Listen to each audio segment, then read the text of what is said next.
Have you ever tried to lose weight, you've been really consistent, even found success, and then just hit a wall where you can't lose weight anymore? Because if so, in this video, we're gonna talk about how to overcome a weight loss plateau. So, stick around.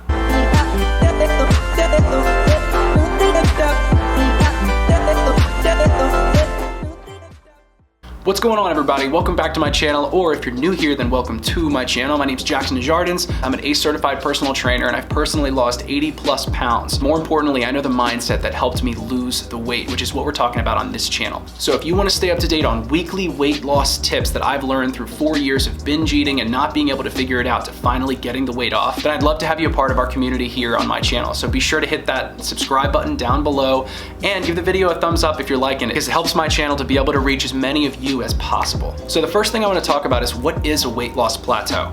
So a weight loss plateau is when you've consistently been losing a good amount of weight, you've been successful, you've been meeting your short-term goals and everything's going great, to suddenly you just hit a wall and then you stop losing the weight. And this frustrates a lot of people, and a lot of people have a lot of questions as to, I'm doing the same thing and I've been losing weight, but why am I not losing weight anymore? I've been through it. I know plenty of people, clients, and even fitness professionals that have been through this. You are not alone if this is you. So now that we know what a weight loss plateau is, let's talk about why it happens. So if you've been following my channel for long enough, then you'll understand that if you consistently eat under your total daily energy expenditure or your maintenance calories, you lose weight. It's really that simple. Cardio and even weight training can help you get under that number, but you cannot train a bad diet, and we need to remember that on this channel. So now that we've reiterated the basics of weight loss, how come it just stops working out of nowhere? Let's bring it back to our ancient ancestors, okay? Let's say they're eating wonderfully for a while and food is plentiful, and to keep it simple, let's say they were eating at least their total daily energy expenditure, roughly. And then a famine hits, okay? So they have a lack of food, and then what happens to them is the same thing that happens to us when we're trying to lose weight and we're eating in a caloric deficit. So after a certain amount of time, when your body gets used to eating those calories, it goes into survival mode. Your body, more so than anything, just wants to survive. It wants to keep you alive and kicking. So naturally, what your body is going to do is it's going to adjust for the calories that you're eating, be it below your total daily energy expenditure or even aggressively under that number. So your metabolism adjusts to the levels of food that you are actually eating, because it has to survive. If your body kept burning the same amount of calories, but you're not giving it enough food, from an evolutionary standpoint, we would die. So a weight loss plateau happens as a survival technique that your body is using. Your body's smart. Your body's going to do everything that it can to keep you alive. So a weight loss plateau, like I said, happens, though we find it hard to believe sometimes, for your best interest. So now the real reason that you're all watching this video, how do we overcome a weight loss plateau when our body goes into survival mode and your body is lowering its metabolism to help keep you alive? What do we do? So the first strategy in order to overcome a weight loss plateau is going to either be lowering your calories or increasing your activity, be it through cardio, be it through circuit training, be it through weightlifting, just basically getting your heart rate up and increasing your activity as a whole. Let's say you're eating under your total daily energy expenditure, okay? If you do cardio or you do extra physical activity, or you're taking the stairs instead of taking the elevator, you're putting yourself further underneath of your total daily energy expenditure and you're getting more of a deficit. So this is a way to adapt to a weight loss plateau. You say, okay, my body's gotten used to these calories, so what do I have to do? What do a lot of competitors do when they're getting ready for competitions? Is they lower calories slightly more and slightly more and slightly more and slightly more. So you can either adjust your calories and lower your calories, or you can increase your activity, be it through cardio or be it through any type of just activity in general. So your body can develop a new baseline of weight loss. So my second strategy for overcoming a weight loss plateau would be to try a different eating window, something like intermittent fasting, where you can be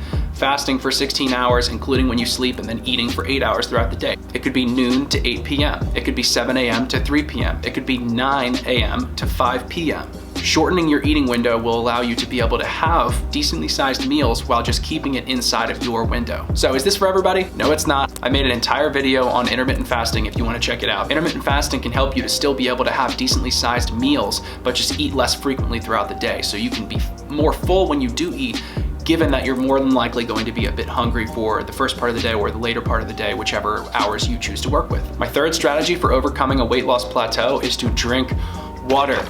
I drink a ton of water. I drink at least one of these a day. This is about a gallon. I drink at least one of those a day. And the reason I do that is because it helps keep me full when I'm not eating, This is a great tool to use with intermittent fasting because when you're not eating, you can just be chugging water to temporarily keep you full. Not to mention, water acts as a diuretic, obviously, along with black coffee and plenty of other things. But in my experience, the more I'm peeing, the better I feel, and the better my weigh-ins are, and the more success I find with overcoming a weight loss plateau when I have kind of stalled. My fourth and final strategy for overcoming a weight loss plateau is going to be avoid calorically dense foods. Okay, I've talked about this previously on the channel a little bit, but peanut butter and granola are two prime examples of foods that are very calorically dense, meaning they have a lot of calories per serving, and the serving sizes are relatively small and not very satiating. It's gonna be more calories for less amount of food if you eat calorically dense food like granola and peanut butter and plenty of other things. The example that I've used in the past is you can have a very large salad with a bunch of awesome ingredients and it's massive and you're gonna be stuffed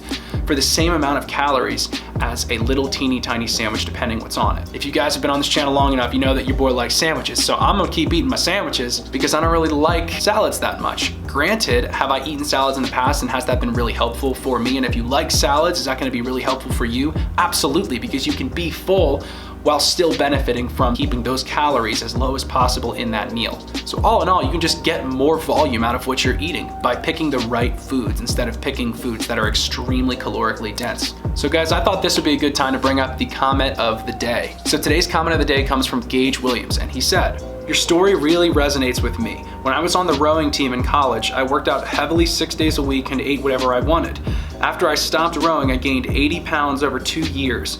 Now I'm 40 pounds down and still working at it." What I love about Gage's comment is that a lot of people after playing sports want to keep eating the way that they were eating because they were expending all those calories a day. They were just burning so many calories and working super hard in their sport. And while that's great, you've got to understand that when you stop a sport and you're not quite as active, you don't need as many calories. So I was a swimmer for a long time and I would eat so much. I could eat whatever I wanted. I've talked about it a lot on this channel. My mom would get a pizza for the family and then I would get my own box of pasta, my own pizza. So it took me a while to learn, but I eventually figured it out that after you stop a sport, it's super important to understand what energy you are expending so you can plan your diet around it. So thank you, Gage, for the inspiration. All right, guys, that's gonna do it for this video. So hopefully I was able to give you some tools to be able to fight your weight loss plateau that you might be experiencing. And like I said before, guys, if you want weekly tips on weight loss and you want to accomplish your weight loss goals with me and everybody else in our community here on this channel, then do yourself a favor and subscribe down below. I'd love to have you a part of the team. And I'm so blessed and thankful for every single one of you for being on this channel.